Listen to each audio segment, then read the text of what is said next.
When I wrote my just-released book The 5-Star Business Network, I included just one paragraph on Bitcoin, using it as an example of emerging business network of dubious quality. Here is what I wrote in the book. An interesting phenomenon that is just emerging is online currencies being traded between the informal networks. These go far beyond online payment and clearance systems such as PayPal and serve as cryptocurrency. So far, these cryptocurrency networks such as Bitcoin and its clones are operating at the legal fringes of most economies. Further developments are being watched with interest by the central banks, supranational bodies and the political economists. We will draw the line here for our discussion of semi-underground networks because one can go too far in researching and describing these and stray into illegal or unethical networks quite unknowingly. I did not really expect most readers of the book to be familiar with Bitcoin, or any of its clones. I wanted to mention in passing that such networks could eventually lead to something worthy of distinction or die away.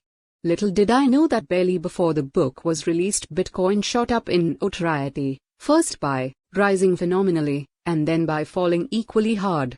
The rise and fall of Bitcoin, in short run, or even in long run, is not my concern here. There are plenty of news stories filled with theories about the gyrations of this cryptocurrency, now that Bitcoin is almost a household work. The key question I ask is the long-term impact of the emergence of this phenomenon on the businesses and 5-star business networks around the world. To look for clues, I turn to National Intelligence Council's (NIC) latest Global Trends Report, Global Trends 2030, Alternative Worlds, which forms a fascinating read. I encourage the reader to download it for free from this link, and peruse it at their leisure. This 140-page report covers a wide range of topics, but I will quote the most important bits below. The empowerment of individuals and diffusion of power among states and from states to informal networks will have a dramatic impact, largely reversing the historic rise of the West since 1750, restoring Asia's weight in the global economy, and ushering in a new era of democratization at the international and domestic level.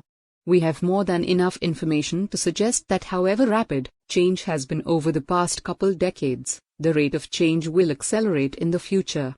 Accordingly, we have created 4 scenarios that represent distinct pathways for the world out to 2030: stalled engines, fusion, genie out of the bottle, and non-state world. Multinational businesses, IT communications firms, international scientists, NGOs, and others that are used to cooperating across borders and as part of networks thrive in this hyper-globalized world where expertise, influence, and agility count for more than weight or position. No doubt then, that the report writers see a future made up to such non-state actors forming multitude of cross-national networks, and Bitcoin in just one such network, though it sits more on the fringe rather than in the middle of the business world.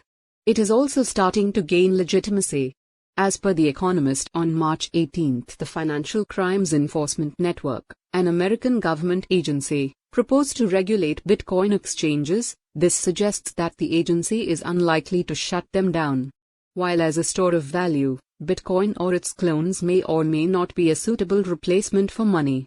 While gyrations in prices tell us that they are neither good investments nor a good store of value.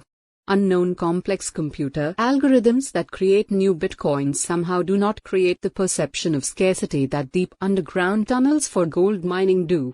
However, as medium of exchange, Bitcoin or its clones may be onto something.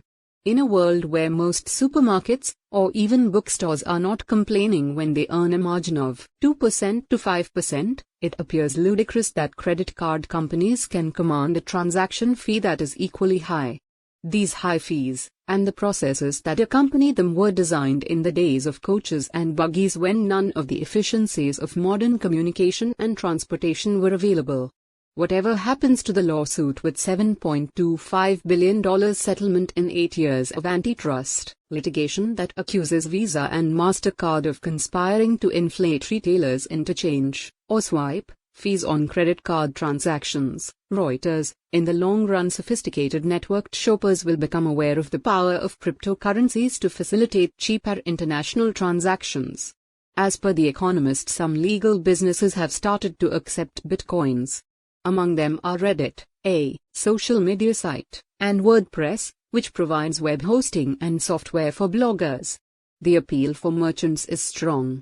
Firms such as BitPay offer spot price conversion into dollars. Fees are typically far less than those charged by credit card companies or banks, particularly for orders from abroad. And Bitcoin transactions cannot be reversed, so frauds cannot leave retailers out of pocket. No doubt this is just the start of a big trend for the future. However, the article in Economist notes rightly that just as Napster started a revolution in digital music that eventually led to iTunes and beyond, Bitcoin may have already started a revolution in the digital payments that could lead along.